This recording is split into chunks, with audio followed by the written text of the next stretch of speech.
Hello नमस्कार दोस्तों, welcome to my YouTube channel exam Adhyayan. आज हम नोबेल पुरस्कार, जैसा कि स्क्रीन पे दिखाई दे रहा है, नोबेल पुरस्कार इसके बारे में पढ़ रहे हैं और इसके बारे में इतिहास क्या है, करंट मुद्दे क्या हैं, ये कैसे शुरुआत हुई थी, इसमें कितनी पुरस्कार राशि दी जाती है, कौन से क्षेत्रों में दिया जाता है और कौन सी संस्थाएं इसको वितरित करती हैं, इस सब चीजों के बारे में ए टू जेड हम पढ़ने वाले हैं। स्टार्टिंग करते हैं नोबेल पुरस्कार के इतिहास से। देखिए, नोबेल पुरस्कार की स्थापना तब की गई थी जब व्यवसायी और उद्यमी अल्फ्रेड नोबेल की मृत्यु हो गई है। यहाँ पे एक अल्फ्रेड नोबेल एक महान व्यक्ति होते हैं, एक साइंटिस्ट होते हैं, एक महान व्यवसायी होते हैं, एक उद्यमी होते हैं। इनके द्वारा शुरुआत की जाती है, इनकी मृत्यु हो गई है तो इनके द्वारा शुरुआत की जाता है, ऐसा बोलते हैं। थोड़ा सा ब्रीफ स्टोरी है इनके बारे में, अल्फ्रेड नोबेल साहब के बारे में। ये स्वीडन में रहते थे। कहाँ पे? स्वीडन में। तो इनके जो पिताजी का बिजनेस था, बिजनेस अचानक फैल आया था, क्योंकि बिजनेस में डाउन अप ये फॉल आते रहते हैं। तो ये क्या करते हैं, दूसरे देश में जा करके शिफ्ट हो जाते हैं, अपने मकान वगैरह को बेच करके, और उस पैसे को वहां पे लगा देते हैं। और ये लोग, इनका जो मम्मी वगैरह 3-4 भाई होते हैं, ये सब अपने नाना के यहाँ चले जाते हैं, वहाँ दुकान खोल लेते हैं। फिर कुछ समय बाद क्या होता है, अल्फ्रेड नोबेल के पिताजी का बिजनेस यूएसएसआर में जाकर शिफ्ट हो जाते हैं और वहां पर अच्छा खासा इनका बिजनेस सेटअप हो जाता है। फिर वापस अपनी वहीं पर आ जाते हैं और दिन दूनी रात चौगनी कर देते हैं, अच्छा खासा पैसा कमाते हैं। अल्फ्रेड नोबेल के लिए जो इनके जो पिताजी हैं, इनके बच्चों के लिए बहुत पैसा खर्च करते हैं, अलग से ट्यूशन पढ़ाते हैं, ऐसा सब कुछ करते हैं। फिर इनके मन में भी जिज्ञासा आती है, और ये केमिस्ट्री यानी रसायन विज्ञान के प्रति हमेशा से रोचक रहे हैं। तो कुछ न कुछ इन्होंने अपनी लेबोरेटरी बना ली थी, उसमें कुछ न कुछ एक्सपेरिमेंट करते रहते थे, कहीं से कुछ मिलाना, कहीं से कुछ मिलाना, ऐसे करते रहते थे। तो एक दिन ऐसे करते करते करते करते इन्होंने एक डायनामाइट जो था उसको खोज निकाला था धीरे धीरे, ऐसे और ये उद्यमी तो थे, तो इनकी खबर जो होती है वो अच्छे खासे दुनिया में फैल जाती है कि डायनामाइट की खोज। और एक्चुअली में डायनामाइट की उस टाइम बहुत आवश्यकता थी। ऐसे कोई शहर है, यहाँ से यदि इधर में कोई व्यक्ति यहाँ जा रहा है, गांव यहाँ पे, और कुछ अच्छी चीज सिटी वगैरह, कुछ अदर फैसिलिटी, हॉस्पिटल, तो ऐसे होके जाना पड़ेगा उसको। ऐसे ये पहाड़ हो गए, यहाँ कोई गांव हो गया, हॉस्पिटल हो गया, तो ऐसे होके जाना पड़ेगा। जब अल्फ्रेड नोबेल ने डायनामाइट की खोज की तो डायरेक्ट इससे काट करके पहाड़ काट दो तो डायरेक्ट यहाँ से पहुंच जाओ, बहुत रास्ता समय बचेगा। और एक जो इमरजेंसी टाइम होता है उसमें बहुत, एक सेकंड का भी बहुत महत्व होता है। तो धीरे धीरे समय निकलता जाता है और अल्फ्रेड नोबेल साहब की जो ख्याति दुनिया में बढ़ने लगती है, कई टाइप से यूज होने लगता है इन चीजों का। एक दिन अचानक ऐसा, जब वृद्ध अवस्था हो जाती है, उनके भाई थे, एक्चुअली में उनके भाई की मृत्यु हो जाती है। लेकिन क्या है कि उस टाइम पे इतना कम्युनिकेशन का जमाना तो था नहीं, तो जो पत्रकार महोदय, उनको सबको पता लगता है कि अल्फ्रेड नोबेल की मृत्यु हो जाती है। रात ही रात उन्होंने अखबार में छाप देते हैं कि अल्फ्रेड नोबेल की मृत्यु हो गई है। तो जैसी सुबह जगी, अखबार के फ्रंट पेज में पढ़ा था, उसमें लिखा हुआ था कि मौत के सौदागर की मृत्यु। जैसे ये इनकी नजर मौत के सौदागर की मृत्यु, नीचे अल्फ्रेड नोबेल की तस्वीर वगैरह लगी होती है, इसको पढ़ते ही उनको बहुत दुख होता है, क्या मैंने बहुत पैसा कमाया, बहुत बड़ा उद्यमी बना, बहुत बड़ा साइंटिस्ट बना, इसके बाद में भी, और इन्होंने शादी वगैरह नहीं की थी। तो बोले कि इसका मतलब क्या है, क्या मतलब है इनका, जब इतना पैसा है और मुझे क्या बोलते हैं बेइज्जती होना पड़ रहा है। तो उसी दिन से इन्होंने मन में ठान लिया कि जब मैं मरूं तो लोग मुझे एक अच्छे काम के लिए याद करें। तो इन्होंने ट्रस्ट वाला बनाया, तो लोगों को अच्छे से लोग बुलाया था। आखिरकार 1896 में इनकी मृत्यु हो जाती है और फिर ट्रस्ट बनता है। ठीक है, ट्रस्ट बनता है तो जो सारा पैसा था इनका उसमें जमा होता है, और फिर 1901 से इसकी शुरुआत हो जाती है। तो आइए यहाँ पे स्टोरी देखते हैं इसके बारे में। इनकी मृत्यु हो जाती है और अपनी संपत्ति का अधिकांश हिस्सा भौतिकी, रसायन विज्ञान, शरीर या चिकित्सा विज्ञान, साहित्य और शांति के क्षेत्र में ये पुरस्कार दिया जाता है। कौन? नोबेल पुरस्कार। ये अपने छोटी सी कहानी पढ़ी थी अल्फ्रेड नोबेल साहब के बारे में, और उनकी वसीयत में कहा गया था कि जो वसीयत में जो उन छोड़ गए थे ना, कि उन लोगों को पैसा देना है जिन्होंने पिछले वर्ष के दौरान मानव जाति को सबसे बड़ा लाभ पहुंचाया है। क्योंकि जो शब्द लिखा बोला गया था कि मौत के सौदागर, तो ये नहीं चाहते थे कि भाई जिस टाइप से लोग मुझे बोल रहे हैं ऐसा किसी को बोले, तो ये नोबेल पुरस्कार या प्राइज उसको मिलना चाहिए जो मानव जाति को सबसे बड़ा लाभ पहुंचाया है। आगे आते हैं कि अल्फ्रेड नोबेल साहब कौन थे। देखो अब अभी अपन ने जो मैंने जो स्टोरी सुनाई थी उसमें अच्छे खासा समझ लिया था स्टार्टिंग से एंड तक, तब भी इसमें ब्रीफ दिया है। आविष्कारक थे भाई, इन्होंने डायनामाइट की खोज की थी, डायनामाइट की खोज की थी इनने। उद्यमी थे, वैज्ञानिक थे, व्यवसायी थे, कविता नाटक भी उन्होंने बहुत लिखे हुए। उनकी विविध रुचियां नोबेल पुरस्कारों में परिलक्षित होती है। उनकी नींव 1895 में अपनी अंतिम वसीयत या वसीयतनामा नाम की किताब है उसमें दी गई है। अभी बताया था कि 1896 में इनकी मृत्यु हो जाती है। उसके 5 साल बाद ये ट्रस्ट बनता है जो डिसाइड करता है 1901 में कि नोबेल पुरस्कार दिए जाने चाहिए। तब से हर साल नोबेल पुरस्कार दिए जाते हैं। हालांकि कुछ समय ऐसे रहे जब नोबेल पुरस्कार नहीं मिले, जैसे कि बात करें अपन प्रथम विश्व युद्ध के बारे में, द्वितीय विश्व युद्ध के बारे में, है ना। अभी कोरोना टाइम पीरियड था, अच्छी अच्छी चीजें ठप रह गई थी, तो ऐसा ही टाइम पीरियड प्रथम विश्व युद्ध, द्वितीय विश्व युद्ध का था, उस टाइम पर नहीं प्रोवाइड कराया गया था।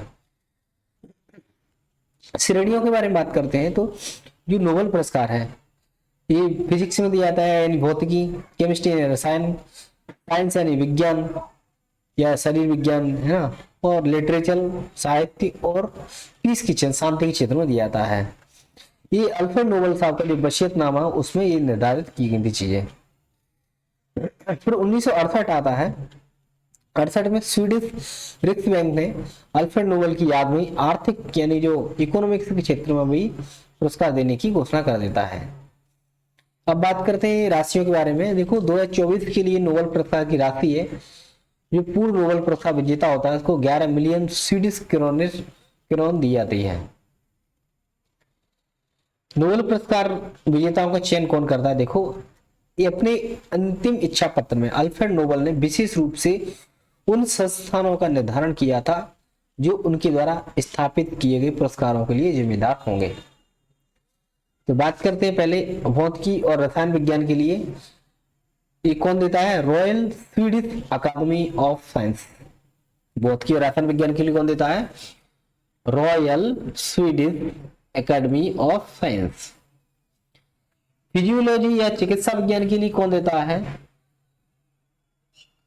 फिजियोलॉजी के लिए कारोलिन्स्का इंस्टीट्यूट। अब इसको कारोलिन्स्का इंस्टीट्यूट नोबेल असेंबली कहते हैं इसको। साहित्य के लिए स्वीडिश अकादमी देती है। शांति के लिए नॉर्वेजियन सांसद द्वारा दिया जाता है, जिसमें कि 5 व्यक्तियों की समिति होती है, उसके द्वारा दिया जाता है। देखो फिजिक्स के क्षेत्र में, केमिस्ट्री में Royal Swedish Academy of Sciences. Physiology या चिकित्सा के लिए कारोलिन्स्का इंस्टीट्यूट या फिर कारोलिन्स्का इंस्टीट्यूट में नोबेल असेंबली। साहित्य के लिए स्वीडिश अकादमी। शांति पुरस्कार के लिए नॉर्वेजियन संसद द्वारा निर्वाचित 5 सदस्य की एक समिति दे देती है। इसके अलावा अल्फ्रेड नोबेल की याद में आर्थिक विज्ञान के क्षेत्र में जो पुरस्कार दिया जाता है 1968 से चालू होता है और सर्विस रिस्क बैंक के द्वारा ये पुरस्कार दिया जाता है। अभी बात करते हैं, अभी 2024 चल रहा है तो इनकी घोषणा हो चुकी है, नहीं ऑलमोस्ट सितंबर से घोषणा शुरू हो जाती है और 10 दिसंबर जो मानव अधिकार दिवस मनाते हैं अपन, उस दिन इनको बांट दिया जाता है पुरस्कारों को। तो सितंबर, अक्टूबर, नवंबर में इनकी घोषणा की जाती है कि किसको कौन सा पुरस्कार मिलने वाला है। तो अभी आज तारीख हो गई है 17 अक्टूबर। तो 17 अक्टूबर तक ऑलमोस्ट सारे ये 6 की घोषणा हो चुकी है। तो सबसे पहले बात करते हैं अपन आर्थिक विज्ञान के क्षेत्र में नोबेल पुरस्कार ये किनको मिला है? Daron Acemoglu, Simon Johnson और जेम्स रॉबिन्सन। देखो रॉबिन्सन, जॉनसन, एस मोगलू, किसको मिला है? Daron Acemoglu, Simon Johnson, James Robinson.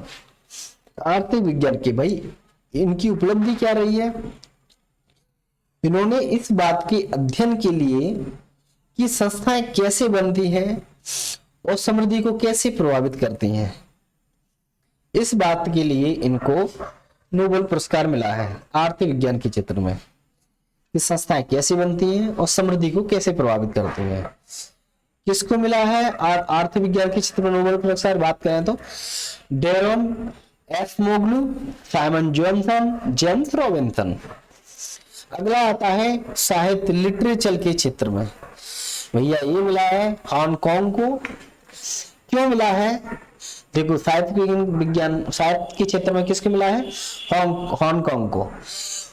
इनका है कि उनकी गहन काव्यात्मक गद्य के लिए जो कि ऐतिहासिक आघातों का सामना करती है और मानव जीवन की नाजुकता को उजागर करती है। देखो हांगकांग को साहित्य के क्षेत्र में नोबेल पुरस्कार दिया गया 2024 का। उपलब्धि रही इनकी कि इनकी गहन काव्यात्मक गद्य के लिए जो ऐतिहासिक आघातों को सामना करती है और मानव जीवन की नाजुकता को उजागर करती है। निहोन हिंडांक्यो, इनको नोबेल का शांति पुरस्कार दिया गया है, नोबेल शांति पुरस्कार दिया गया है नोहन हिंडांक्यो। देखो इनकी उपलब्धि क्या है कि जैसा कि अपन जानते हैं 6 अगस्त 1945 और 9 अगस्त 1945 दो बहुत ही काले दिन थे, क्योंकि 6 अगस्त को हिरोशिमा और 9 अगस्त को नागासाकी नाम जापान में जो जगह है शहर है तबाह कर दिए गए थे परमाणु बमों के साथ। तो उन्हीं को बोला गया कि परमाणु हथियारों से मुक्त विश्व बनाने में इनके प्रयास के लिए गवाहों के बयानों के माध्यम से यह प्रदर्शित करने के लिए कि परमाणु हथियारों का दोबारा कभी उपयोग नहीं किया जाना चाहिए। निहोन हिंडांक्यो नाम की संस्था है, नोबेल एक संगठन है जापान में। नोबेल शांति पुरस्कार 2024 का दिया गया निहोन हिंडांक्यो को। क्यों दिया गया? परमाणु हथियारों से मुक्त विश्व बनाने के प्रयासों के लिए तथा गवाहों के बयानों के माध्यम से यह प्रदर्शित करने के लिए कि परमाणु हथियारों का दोबारा कभी उपयोग नहीं किया जाना चाहिए। अगला आता है रसायन विज्ञान के क्षेत्र में। डेविड बेकर, डेनिस हसाबिस और जॉन जम्पर। रसायन विज्ञान किसको दिया गया है? डेविड बेकर, डेनिस हसाबिस और जॉन जम्पर को। क्यों दिया गया? देखो इनमें दो लोगों को दो भागों में बांट दिया गया रसायन विज्ञान में कि नोबेल पुरस्कार को। आधा हिस्सा है ना डेविड बेकर को दिया गया है। क्यों दिया गया है? कंप्यूटेशनल प्रोटीन डिजाइन के लिए। कंप्यूटेशनल प्रोटीन डिजाइन के लिए डेविड बेकर साहब को दिया गया है। और दूसरा जो आधा हिस्सा होता है वो डेनिस हसाबिस और जॉन जम्पर साहब को प्रोटीन संरचना की भविष्यवाणी करने के लिए दिया गया है। संयुक्त रूप से दिया गया इनमें। देखो संयुक्त रूप से मिला है। डेविड बेकर को क्यों मिला है? कंप्यूटेशनल प्रोटीन डिजाइन के लिए, और डेनिस हसाबिस और जॉन एम जम्पर साहब को प्रोटीन संरचना भविष्यवाणी के लिए दिया गया है। अगला है भौतिकी के क्षेत्र में नोबेल पुरस्कार। ये दिया गया जॉन हॉपफील्ड और जेफरी हिंटन साहब को। क्यों दिया गया है? कृत्रिम तंत्र का नेटवर्क के साथ मशीन लर्निंग को सक्षम करने वाली आधारभूत खोजों और आविष्कारों के लिए। देखियो कृत्रिम तंत्र का नेटवर्क के साथ, कृत्रिम तंत्र का जो आर्टिफिशियल इंटेलिजेंस वगैरह होती है ना, उसमें मशीन लर्निंग को सक्षम करने वाली आधारभूत खोजों और आविष्कारों के लिए। अगला है विक्टर एम्ब्रोस और गैरी रूकन। फिजियोलॉजी या मेडिसिन के क्षेत्र में दिया गया है। इनको जो माइक्रो आरएनए होता है, माइक्रो आरएनए, उनकी अभूतपूर्व खोज के लिए दिया गया, जो जीन विनिमय में महत्वपूर्ण भूमिका निभाती है। माइक्रो आरएनए है ना, इनकी अभूतपूर्व खोज के लिए। और माइक्रो आरएनए का काम रहता है कि जो जीन विनिमय होता है, जीन का एक्शन जो होता है, इनमें बहुत महत्वपूर्ण भूमिका निभाते हैं आरएनए। डीएनए आरएनए अपन ने सुना ही है, साइंस में पढ़ते हैं अपन। देखो दोबारा से एक बार इनका ब्रीफ देख लेते हैं, जो कि 2024 के हर साल आगे 25 रहेगा। करंट में ये क्वेश्चन कहीं न कहीं से किसी न किसी एग्जाम में आता रहेगा। तो पहली बात कर लेते हैं आर्थिक विज्ञान में नोबेल पुरस्कार। डॉरेन एफ मोगलू, साइमन जॉनसन और जेम्स रॉबिन्सन को। साहित्य के क्षेत्र में हांगकांग को। नावल शांति में निहोन हिंडांक्यो को। रसायन विज्ञान में डेविड बेकर, डेनिस हसाविस और जॉन जम्पर को। भौतिकी में जॉन हाफील्ड और जेफरी हिंटन को। फिजियोलॉजी में विक्टर एम्ब्रोस और गैरी रुकवन को। इनका शॉर्टकट कुछ नहीं होता है, 2-4 बार पढ़ते हैं तो आराम से क्वेश्चन अटेम्प्ट हो जाता है, माइंड में रहता है। शॉर्टकट फलाना दिखाना सुनाते रहते हैं लोग, इससे कुछ नहीं होने वाला होता है। देखो कुछ चीजें आसान होती हैं, जैसे निहोन हिंडांको की जापान का संगठन है, जो कि वहां पे जो 6 अगस्त 9 अगस्त 1945 को हिरोशिमा नागासाकी बम गिरा दिया गया था भाई। तो वहां पे क्या है कि लोग चाहते थे कि इस टाइप से जो परमाणु हथियारों का उपयोग करके मानव जाति को जो विनाश हो रहा है उससे मुक्ति का प्रयास होना चाहिए, और इस टाइप के हथियार का कभी दोबारा उपयोग ना हो। तो ऐसे प्रयास इस संस्था के द्वारा, संगठन के द्वारा किए गए, तो इसलिए वही शांति का पुरस्कार दिया गया है। हांगकांग, इनमें साहित्य के क्षेत्र में बहुत इनका योगदान रहा है, ठीक है। और Darren F Mowgli, Simon Johnson और जेम्स रॉबिन्सन, आर्थिक विज्ञान के क्षेत्र में इन्होंने एक संस्थाएं कैसे बनती हैं और समृद्धि को कैसे प्रभावित करती हैं, इन्होंने इस बात के लिए अध्ययन किया था।